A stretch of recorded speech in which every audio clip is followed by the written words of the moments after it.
I spent $50K flying my family in for my big day, but they used the money to travel to Europe instead. We've decided to take a European tour with the Johnsons instead. You shouldn't be rushing into marriage anyway.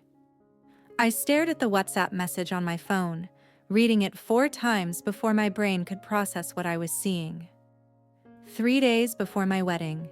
3 days before the moment I had been dreaming about and meticulously planning for 18 months. My name is Sofia Chen Martinez. I'm 31 years old, and I had just discovered that my family had chosen a luxury vacation over witnessing the most important day of my life. I sat in my penthouse apartment in downtown Seattle, surrounded by final wedding preparations and vendor confirmations, feeling like someone had just ripped the foundation out from under my carefully constructed world. The worst part wasn't even their absence. It was the casual dismissal in that second sentence, delivered like a judgment wrapped in false concern. I had spent nearly $50,000 flying my entire extended family from the Philippines. First-class tickets for my parents, my 3 siblings, my grandmother Lola Rosa, who had never left Manila, my 2 aunts, 3 uncles, and 4 cousins.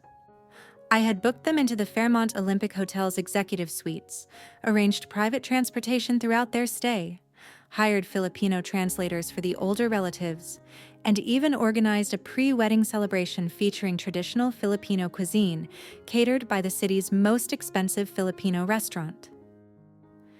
Every consulting fee I earned at McKinsey Company, every bonus from the complex restructuring deals I led, every sacrifice I made living below my means in one of America's most expensive cities, all of it had gone toward ensuring my family could witness me marry Alexander. But apparently, the Johnsons, family friends who had suddenly invited them on a Mediterranean cruise, were more appealing than their daughter's wedding. The message was from my mother, but I could hear my father's voice behind every word. He had never approved of Alexander, never understood why I would marry someone who wasn't Filipino, someone who didn't share our heritage. To them, this wedding represented my final betrayal of their expectations, not a celebration they should honor with their presence. I set the phone down and walked to my floor-to-ceiling windows, looking out over Elliott Bay. The Seattle skyline glittered in the late afternoon light, and for a moment, I felt completely isolated in the city I had grown to love. 5 years ago, I had moved here from San Francisco for a senior consultant position, building a reputation and life from nothing. I had clients who trusted me with billion-dollar mergers, colleagues who sought my expertise on international markets, and friends who had become my chosen family. But somehow, my blood family's rejection still felt like a knife to the chest. Alexander found me there 30 minutes later, tears streaming down my face as I clutched the phone. "What's wrong?" he asked, his voice immediately filled with concern. When I showed him the message, his face went through a series of emotions: confusion, disbelief, then pure rage. "After everything you've done for them," he said, his voice tight with anger. "After all the money, all the effort, all the times you've bent over backwards to make them happy." But as I looked at him, something fundamental shifted inside me. Maybe this was exactly the clarity I needed. Growing up in Daly City, I had always been the daughter who tried too hard, while my siblings seemed to effortlessly meet my parents' expectations. I was constantly fighting to prove myself worthy of their approval. My older brother Miguel became a doctor. My sister Carmen married her college boyfriend and immediately started having children, and my younger brother Luis took over my father's import business. They all stayed close to home, building lives that made perfect sense to my parents.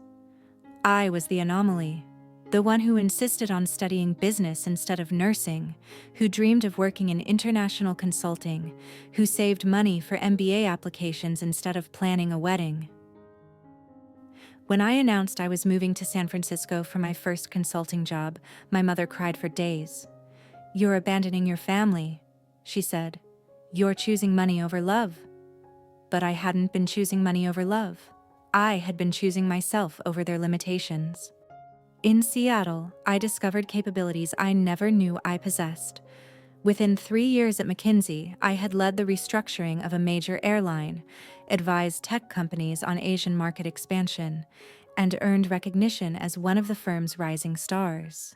I spoke at industry conferences, was quoted in business publications, and built a network of colleagues who valued my expertise, not my compliance. Alexander had been one of those colleagues initially. He was a senior partner at a prestigious investment firm, specializing in Pacific Rim markets. We met during a complex acquisition deal where his financial expertise and my strategic analysis had to work in perfect harmony.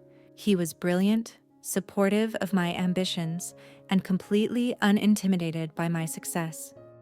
When he proposed last year on a hiking trail overlooking Mount Rainier, it felt like my life had finally aligned with my dreams. My family's reaction had been predictably disappointing. During our video calls, they barely acknowledged Alexander, despite his genuine efforts to learn Tagalog. My mother would ask pointed questions about his family background, his intentions, his ability to provide for me properly. My father would sit silent and disapproving, occasionally muttering comments about these Americans under his breath. The warning signs had been there all along. When I sent them the wedding invitation, my mother's first response was whether I was really sure about this decision. When I offered to pay for their travel, my father grudgingly accepted, but made it clear he considered it an extravagant waste of money. Only my cousin Isabella had seemed genuinely excited, calling to ask about my dress and the venue. But even she hadn't warned me about the European tour. They had all known, I realized now. They had all decided together that my wedding wasn't worth their time, and none of them had thought I deserved the courtesy of advance notice. The cruelty of that realization was almost worse than their absence would be. The night before my wedding, I sat in my apartment going through the final guest count with our wedding planner, Victoria. "So we're confirming 127 guests," she said, checking her tablet. "Down from the original 142. "Actually, make that 112, I said quietly. "My family won't be attending." Victoria looked up sharply. "Your family?" "But Sophia, we had 15 seats reserved for them, including the special dietary accommodations and the Filipino translator." "I know." I tried to keep my voice steady. "Something came up at the last minute."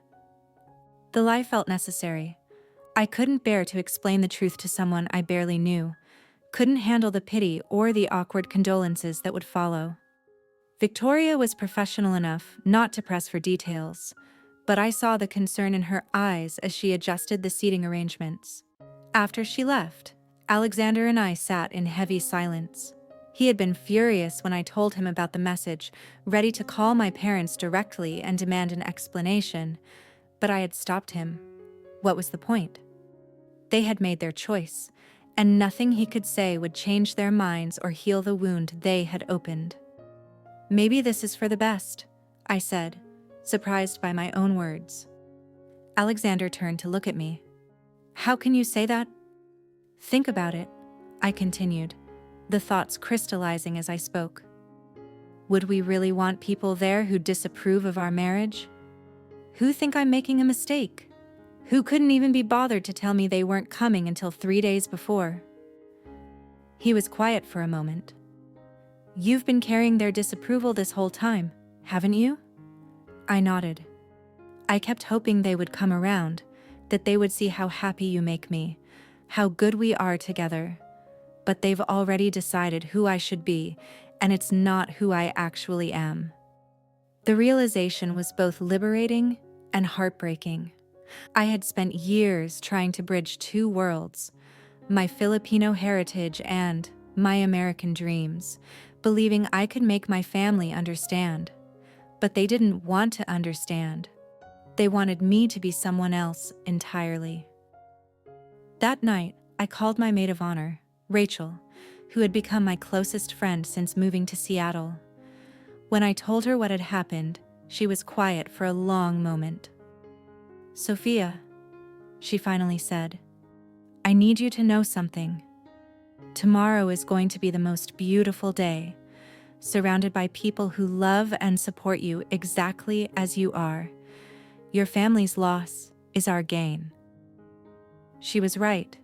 As I fell asleep that night, I realized I wasn't heartbroken anymore. I was angry, but it was a clean, focused anger that felt like fuel rather than poison. Tomorrow, I would marry the man I loved, surrounded by the family I had chosen, and I would make sure everyone knew exactly how happy I was. The morning of my wedding dawned crisp and clear, with the kind of perfect Pacific Northwest weather that makes you believe in magic. I woke up in my suite at the Four Seasons, surrounded by my bridesmaids who had insisted on staying with me the night before. Rachel was already awake, coordinating with the hair and makeup team and ordering room service. "Today is about joy," she announced as she handed me coffee. "Nothing else matters." She was right, but I couldn't shake the hollow feeling where my family's presence should have been. As I sat in the makeup chair, I kept glancing at my phone, part of me still hoping for an apology text, an explanation, anything that would make sense of their abandonment. Nothing came. The venue was the Chihuly Garden and Glass Café, overlooking the Space Needle. Alexander and I had chosen it because it represented everything we loved about Seattle: artistic, sophisticated, and uniquely beautiful. As I arrived for the ceremony, I was struck by how stunning everything looked. Victoria had worked miracles with the lighting and flowers, and the space felt magical. But then I saw the empty section where my family should have been sitting. 15 empty chairs in the front rows, a glaring reminder of who wasn't there. I felt my composure wavering until Rachel appeared at my side. "Look around," she whispered. "Look at all the people who are here." And she was right. The venue was filled with colleagues from McKinsey, including my managing director James Patterson and several senior partners who had become mentors. There were clients I had worked with for years, professionals who had become friends. I saw faces from my MBA program, neighbors from my building, and Alexander's family, who had embraced me from the moment we met. Most surprisingly, I saw Dr. Elena Vasquez, a prominent tech CEO whose company I had helped restructure 2 years earlier. She had become both a client and a friend, and her presence added an unexpected gravitas to the event. Next to her sat Marcus Chen, a venture capitalist whose portfolio I had advised on, and beside him, Sarah Kim, a television financial analyst whose investment strategy I managed. I hadn't expected any of them to attend, but there they were, smiling and clearly excited to celebrate with us. As the music began and I walked down the aisle, something incredible happened. Instead of feeling the absence of my biological family, I felt surrounded by love from the family I had built. These people were here because they believed in Alexander and me, because they had watched our relationship grow and wanted to be part of our happiness. Alexander's face when he saw me made everything else fade away. His eyes filled with tears, and I knew that whatever pain my family's absence had caused, this moment was perfect. As we exchanged vows, I looked out at our guests and felt overwhelmed with gratitude. These people had shown up for us in a way my own blood relatives couldn't. The ceremony was beautiful, but the reception was where everything truly came alive. Dr. Vasquez gave an unexpected toast about the importance of chosen family, and Marcus insisted on taking photos with everyone. The energy was infectious, and I found myself laughing and dancing in a way I hadn't expected to be able to. Around 10 p.m., as I was talking with some colleagues from work, my phone started buzzing with notifications. I ignored them at first, too caught up in the celebration to care about anything else. But Rachel grabbed my arm. "Sophia, you need to see this," she said, showing me her own phone. "Sarah posted photos on Instagram and they're already going viral. Look at the comments." I pulled out my phone and saw dozens of missed calls and text messages.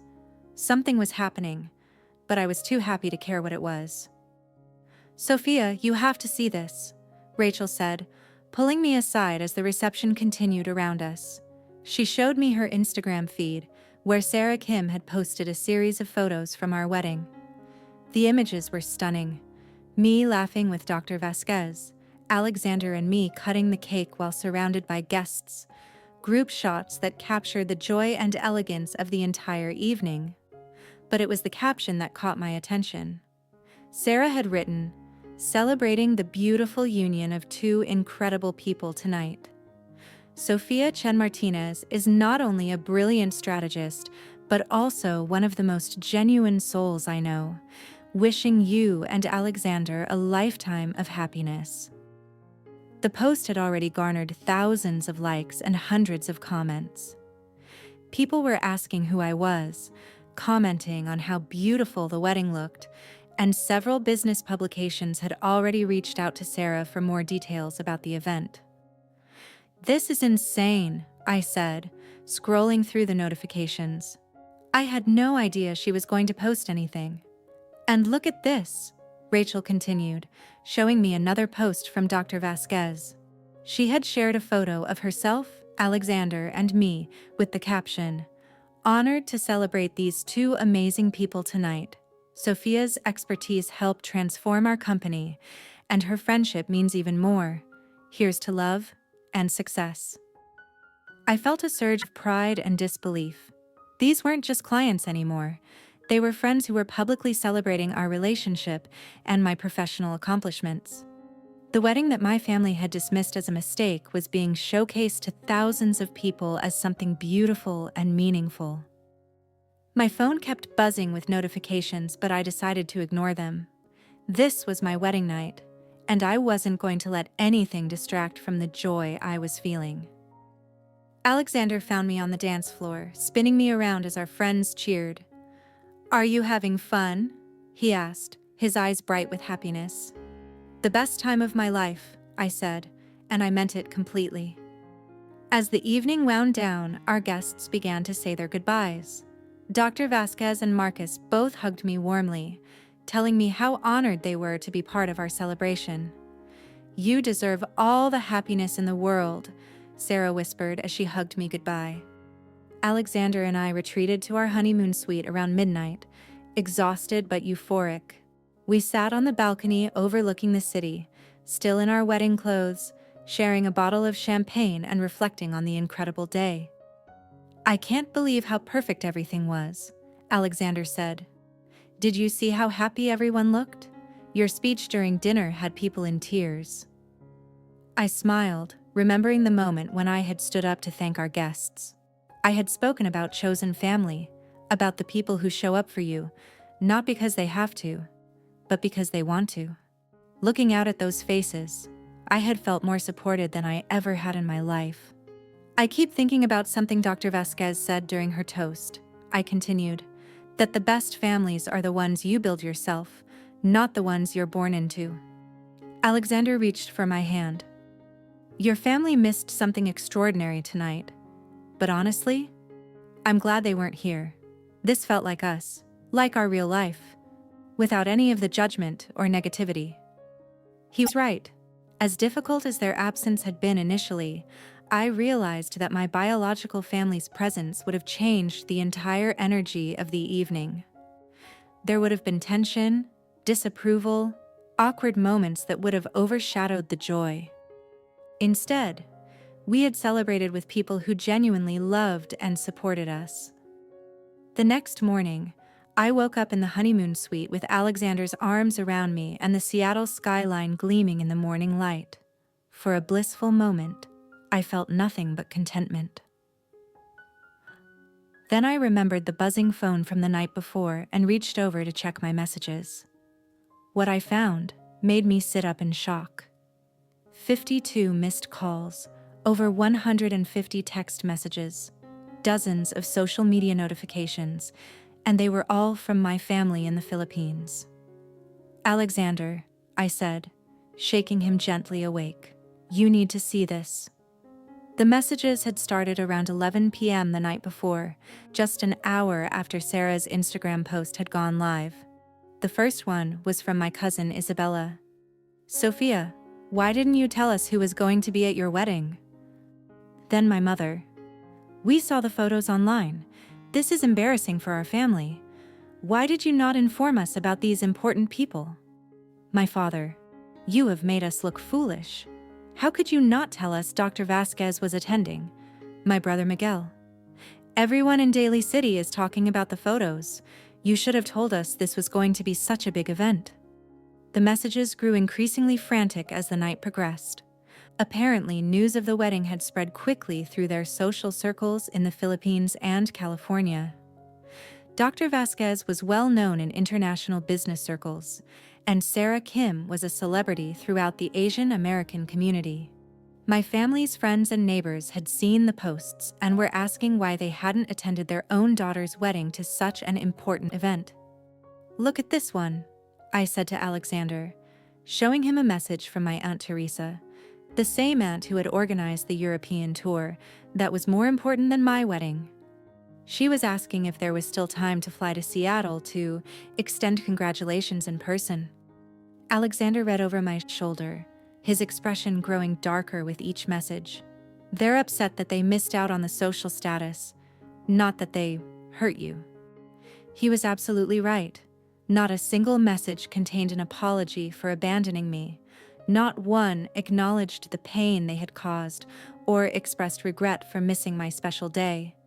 They were all focused on how their absence had made them look bad in front of their community. My mother's latest message was particularly revealing. Sophia, you have embarrassed us by not insisting we attend. People are asking why we were not there for such an important event. You should have explained better how significant this wedding would be. I stared at the phone in disbelief. Even now, they were trying to make their absence my fault. I was supposed to have convinced them harder, explained better, somehow forced them to care about my happiness. What are you going to do? Alexander asked gently. I looked at him, then at the messages, then out at the beautiful Seattle morning. Something inside me felt incredibly clear and calm. Nothing, I said. Absolutely nothing. I scrolled through my contacts and began blocking numbers.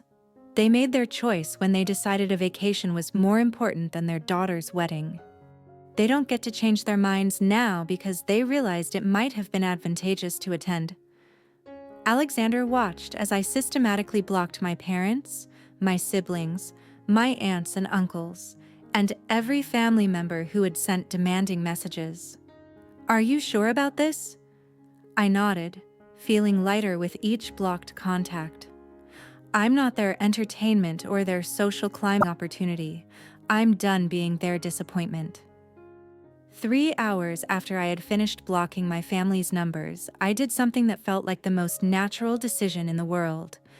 I posted my own collection of wedding photos on Instagram. The album was carefully curated, 52 images that captured the pure joy and elegance of our celebration. There was a stunning photo of me in my dress, laughing with Sarah Kim and Dr. Vasquez. Another showed Alexander and me cutting our cake while James Patterson, my managing director, raised a toast in the background.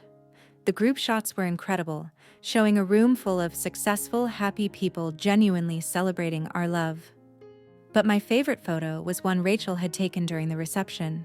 It showed me on the dance floor, arms raised in pure joy, surrounded by friends and colleagues who had become my chosen family.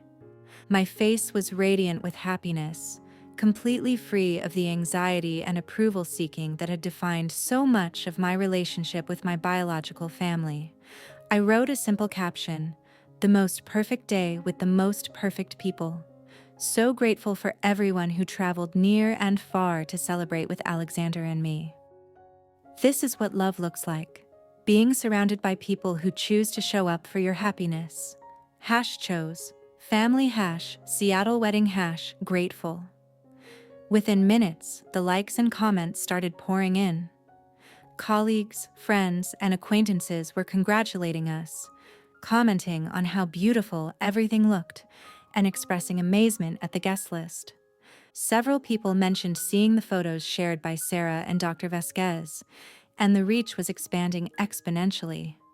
I tagged all the significant guests, which amplified the visibility even more. The post was being shared by business contacts throughout Asia and the United States. Then I set my phone aside and went to enjoy breakfast with my new husband, feeling completely at peace with my decision. By evening, the fallout had exceeded anything I could have imagined. Rachel called me while Alexander and I were having dinner at a waterfront restaurant, laughing as she filled me in on what was happening online. "Sophia, you need to know what's going on in Daly City," she said. "I have friends there, and apparently your family's absence from your wedding is the talk of the entire Filipino community. The photos are everywhere. People are sharing them on Facebook, posting them on their own social media, asking how your parents could have missed their daughter's wedding to such an important event." The irony was perfect. My family had always been obsessed with appearances, with what their friends and neighbors thought of them. They had spent their lives building a reputation as a successful, close-knit family. Now that carefully constructed image was crumbling because everyone could see that they had prioritized a vacation over their daughter's wedding, a wedding that had clearly been a significant social event. "It gets better," Rachel continued. "Apparently your Aunt Teresa is getting asked pointed questions about why she thought a European cruise was more important than her niece's wedding, and people are doing the math on how much money you spent on tickets they didn't use." I felt a satisfaction that was both surprising and completely justified. For years I had worried about disappointing them, about not living up to their expectations. Now they were experiencing the consequences of their own choices, and it had nothing to do with me seeking revenge. Their absence from a publicly celebrated event spoke for itself. "How do you feel?" Rachel asked. "Free," I said, and I meant it completely. For the first time in my life, I feel completely free. The weight of their approval was gone forever, and I could finally focus on the life I had built. 6 months later, I stood in my corner office at McKinsey, looking out at Elliott Bay and reflecting on how dramatically my life had changed. The success of our wedding had led to unexpected opportunities. 4 new high-profile clients had signed with me after seeing the photos and learning about my work. Dr. Vasquez had recommended me to several colleagues, and Sarah Kim had featured me in a financial news segment about successful Asian American entrepreneurs. My family had made a few more attempts to contact me through mutual friends and distant relatives, but I had remained firm in my decision. They had taught me an invaluable lesson: that love should never be conditional on meeting someone else's expectations, and that the most important family is the one you choose to build. Alexander and I had settled into married life with the same joy and partnership that had defined our relationship from the beginning. We traveled, entertained friends, and continued building careers we were passionate about. Our home became a gathering place for the chosen family that had celebrated with us that perfect day in Seattle. Sometimes people asked if I missed my biological family, if I regretted cutting ties so completely. The answer was always no. They had shown me exactly who they were and what I meant to them when they chose a vacation over my wedding. I had simply believed them and acted accordingly. Standing there in my office, successful and surrounded by people who truly supported me, I realized that their absence had been the greatest gift they could have given me. I had learned to value myself exactly as much as I deserved, and I would never again settle for less than complete acceptance and love. The revenge I had taken wasn't calculated or cruel. It was simply living my best life and letting the truth speak for itself.